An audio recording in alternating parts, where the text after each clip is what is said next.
အဲ့လိုအားလုံးပဲမင်္ဂလာပါထိတ်ဒီနေ့ရိုက်ထားတဲ့ vlog လေးကကြောက်ခနေရလို့ပြောလို့ရှိရင်မဖြစ်မနေသွားရမယ့်တဲ့တခုတည်းတဲ့ Niagara Falls ကိုတကယ်ချင်းနေနဲ့သွားထားတဲ့ဗီဒီယိုလေးပဲဖြစ်ပါတယ်ဒီဗီဒီယိုလေးကိုထိတ်6လပိုင်းနဲ့ရိုက်တာအခုမှပဲအားလို့တင်ဖြစ်လိုက်တယ်ပေါ့နော်တကယ်ထိတ်တငယ်ချင်းတယောက်ရဲ့အဖေရောက်နေရတယ်ပဲသူကို Niagara Falls လိုက်ပေါ်ရင်လည်းထိတ်တော့ပဲရောက်ဖြစ်သွားတာပေါ့နော်အဲ့ဒါမတူးဆိုပြီး vlog ရိုက်လိုက်တာ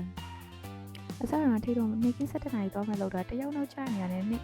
ကင်း7 နာရီမှသွားဖြစ်တော့တယ်ဒါလေးရထိတ်ရမနေ့ဆိုင်နေလေစားပေါင်းထားတဲ့ branch လေးပေါ့နော် So this is on the way to Niagara Falls and my friend is driving so I just taking videos ဒါကတော့ထိတ်တော့ Niagara Falls ရောက်ပြီးတော့ parking lot မှာနောက်တစ်ခါတစ်စီးစောင့်နေတာဒါကတော့ parking lot ကနေပြီးတော့ falls ကိုသွားရလမ်း outfit check လေးတစ်ချက်ပေါ့နော်10 မိနစ်လောက်လမ်းလျှောက်ပြီးတော့ falls ကိုတစ်ခါလေးမြင်ရတယ်ပေါ့နော်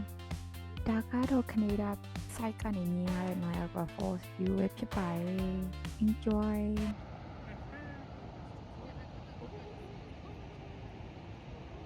ဒါကတော့ America Buffalo ဘက်ကနေပြီးတော့ Niagara Falls ကိုလာကြည့်သူတွေကို zoom ချပြီးရိုက်ထားတာပေါ့နော်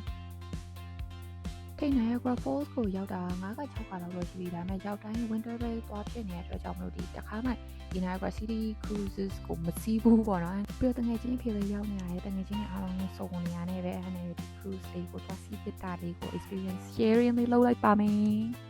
This is nothing but just waiting for the elevator so we can go down and then after that we have to walk for like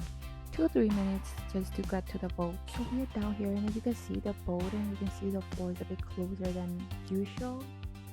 And here we have to scan the tickets to go on the boat. ပြီးတော့ဒီလေးကိုသွားရမှာပေါ့နော်ဒီ Niagara Falls နဲ့အနီးက view ကိုသွားကြည့်ရမှာဖြစ်တဲ့အတွက်ကြောင့်မို့အိမ်ကြီးရေးမဆိုအောင်လို့တို့ဒီ plastic rain coat ပေးရပေါ့နော်အဲ့နဲ့ပဲ post နဲ့ပေးလိုက်ပါတယ်ဒါကတော့ on the way to the cruise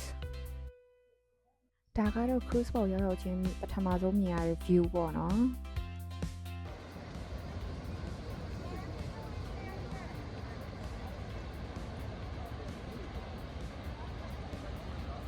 It's so pretty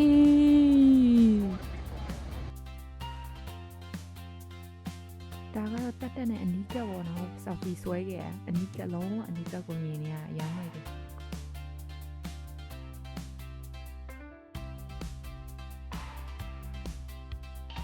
ဒါကတော့ falls ကိုအနီးကပ်သွားနေတဲ့ဗီဒီယိုလေးပေါ့နော်ဟိုလိုတဲ့ဗီဒီယိုရိုက်ကိုတဲ့ဗီဒီယိုရနေဗီဒီယိုရိုက်ပွဲကိုဖြစ်တော့ Oh my god, so beautiful. ဒါကတော့အနီးကပ်ဆုံးအချိန်ပေါ့နော်အနီးကပ်ဆုံးအချိန်မှာရေတအားစင်ရရေမုံနဲ့တအားစင်ပုံနေတဲ့ရေဝင်စာရောကဒီရေအဲ့လောက်ကြီးစင်မှမထင်ဘူးကွာမထင်တော့ကိုရီဒီ raincoat ဝတ်ထားတာရိုးရိုးတန်းတန်းမဝတ်ထားတာတည်ရမှာတေချာအောင်မဝတ်ထားဘူးဒီလိုမျိုးရေကုန်စင်ကောင်းနေပါဆိုရွှဲပြီးတော့ချေးတွေပါကုန်ဆိုရွှဲလာတာဒါတော့ကိုကျွတ်ဆုပ်ဖြစ်သွားတဲ့အပိုင်းလေးပေါ့ဘာမှမမြင်အောင်မျိုးလုံးတစ်ဖက်ပဲမြင်ရအောင်များရအောင်ဗီဒီယိုတွေတေချာရိုက်နေတာတကယ်ဒါကတော့ cruise ပြီးတော့ကျွတ်ဆုပ်ဖြစ်သွားတဲ့ရုပ်ကလေးပါရှင်ဒါရေချောင်းတုံပြီးသွားတော့နည်းနည်းပေးမြတဲ့ဗီဒီယိုလေးပေါ့နော် peace ပြီးတော့ထိပ်ဒီ zip line ကို try မယ်ဆိုပြီးလောက်တာဒါပေမဲ့ zip line က4နိုင်ပဲပြည့်တယ်ထိပ်ရောက်တော့4နိုင်40ဖြစ်သွားတယ်အဲ့နဲ့ပဲသူများ zip line လောက်တာကိုပဲကြည့်ပြီးတော့ပြန်လာခဲ့ရတယ်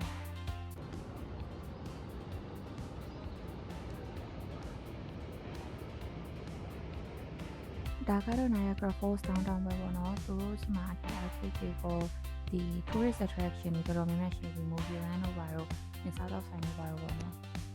ပြီးတော့ဒီ go karting လုပ်ချင်တော့ဒီ speedway မှာ ticket ဝယ်တယ်ဒါကတော့တကယ်ချင်းနေတဲ့ group selfie လေးတစ်ဖြတ်ဒါကတော့ထိတို့မဟုတ်ဘူးထိတို့ရှိတဲ့တော့ကိုရိုက်ရတဲ့ video လေးပါ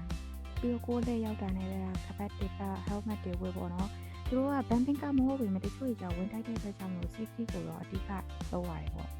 another selfie video yay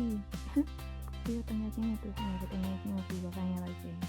ကိုကတင်လုံးနေနေဗီဒီယိုရိုက်လို့မရတဲ့အတွက်ကြောင့်မို့သူများရေးစီလာတဲ့ဗီဒီယိုလေးကိုတင်လိုက်တယ်တူတူပဲဘာမှမကွာဘူး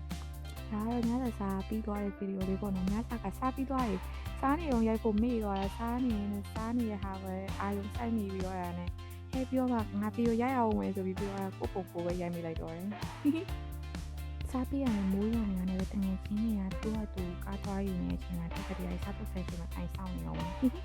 ပြီးရနဲ့ပြန်သွားတဲ့ဗီဒီယိုလေးရိုက်လိုက်ရဗီဒီယိုရိုက်တဲ့ quality ကိုကြည့်အောင်ဘာမှမမြင်အောင်ဒီဇက်တွေပဲမြင်ရတယ်ကိုယ် ဗီဒီယိုရိုက်တဲ့ skill တွေကအရန်တော်တယ်ဒါပေမဲ့တရားလေးပဲရှိတော့တရားလေးပဲတင်လိုက်ရတယ်အခုဗီဒီယိုကြည့်နေတဲ့မှာခဏတော့အကြောင်းသိချင်တဲ့သူတွေရှိလို့ရှိရင်သိချင်တဲ့အကြောင်းလေးပြောတော့ပြောတော့ထိနောက်ပိုင်းကျရင်စူးစမ်းပြီးတော့ပြောပြပေးပါမယ်တမန်ဘယ်တော့ကျေးဇူးများတင်ပါတယ်ရှင်